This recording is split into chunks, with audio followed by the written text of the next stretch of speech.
Let me ask the question that's on everybody's mind right now. What is Nightcrawler? No, I'm afraid it's quite a bit different than the Always Sunny concept of Nightcrawlers, a good game in its own right. But give this game a few rounds and I think you'll find it pretty entertaining.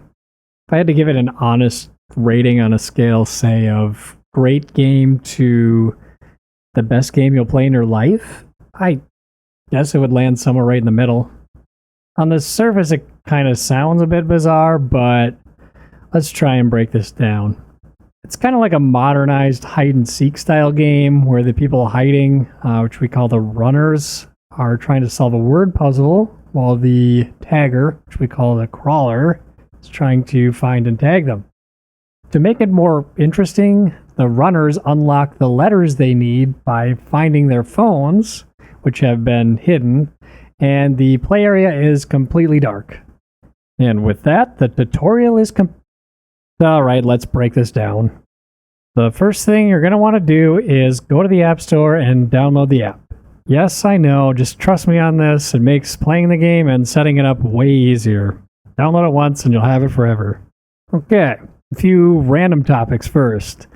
In terms of the target audience, there isn't really an age limit on this game. If you can use a cell phone, you're okay running around in the dark. It's pretty fun for anyone from kid to adult. On that note, let's talk game setting. So the game is typically played indoors, just in a house. I suppose you could introduce outdoor elements, but if it gets too widespread, it just kind of gets a little difficult to manage. So, how many people do I need? It's hard to give a set amount on that, but in our experience, I would say something like 6 to 10-ish people would be a good range. The number of people is going to be what determines the length of the word puzzle, so it kind of depends on where you're playing and how many people are appropriate there. The key is that you're playing somewhere where it's completely dark, so either wait till nighttime, block the windows. If you can see beyond what's immediately in front of you, the game is probably not going to work. Arguably, one of the best parts of the game is being able to sneak around as the runner or crawler in the complete darkness. In terms of equipment you need to play, the couple of essentials would be a cell phone, everyone needs their own, and a ball. Pick something small and light. You're going to be throwing this in complete darkness. Other items that I would say are highly recommended to enhance the experience would be a small Bluetooth speaker, a backpack, note cards or post-it notes, and knee pads. Trust me, crawling around on a hard surface as an adult gets to the knees fast. Alright, so let's assume everyone has the app, we have all the stuff we need to play, let's simulate a game setup. As a group, pick somewhere to be the jail. This is where runners go if they get tagged. This is probably also a good time for everyone to write their name down on a post-it and put it on the back of their phone. You'll see why in a second. Okay, now players can pick which role they want to play. This can change each round, but the first thing we will need is someone to be the game's host. Using the app, the host will create a room, and we'll need to give the room code to the other players to join. Once all players have joined in, one player must select the role of the crawler, and the rest of the players will be runners.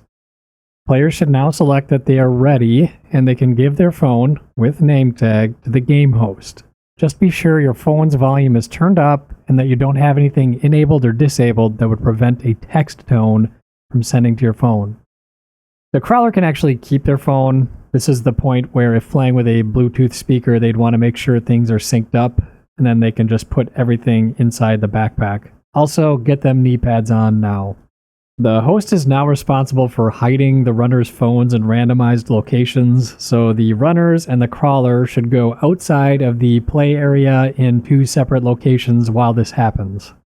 The runners and the crawler should be completely blind to where the phones are being hidden. I would just recommend that phones be placed face down in areas that are accessible in the complete darkness. At this point, the runners could be discussing where they will hide once it's time to come in, and the crawler just has to hang tight. Once the host is done hiding the phones, they will let the runners know it's time to come in and hide. Just a quick note that at this point, runners should not be searching for or feeling for phones. The game has not officially started yet. After a minute or two to allow the runners to hide, the host can let them know that they will be letting the crawler in shortly. To start the game, the host can notify the crawler that it's time to come in and click the start button. The crawler can do a quick check on their phone to make sure the timer is counting down and the game has begun. You may have figured this out by now, but the crawler must crawl at all times during the game, and the runners are allowed to walk or run upright. Now that the game has officially started, the app will automate everything. The first thing the crawler will probably hear from their phone is the sinister Nightcrawler soundtrack. This gives the runners a general sense of where the Nightcrawler is at. For the runners to win, they must unscramble that game's word. The word is randomly generated by the app each game, and to unlock the letters, the players must retrieve their phone and individually unlock them. In order to find the phones, the app will send a text out to them every 30 seconds to give the runners a sound cue to where they're at.